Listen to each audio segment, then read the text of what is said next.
এর মধ্যে যেহেতু তাই ছোটবেলার তুন এড়ে সাফটি বড় হয়ে ওনারা যায় যে আসন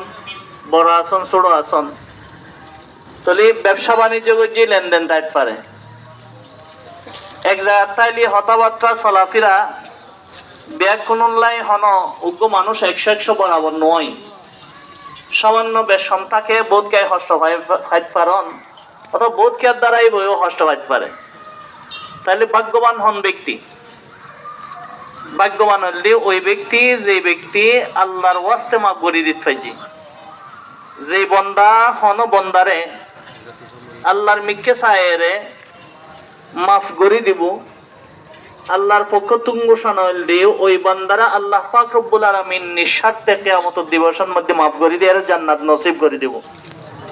তুই এত বড় ভাগ্যবান ব্যক্তি আর হতে পারে যে ব্যক্তি আল্লাহর পক্ষ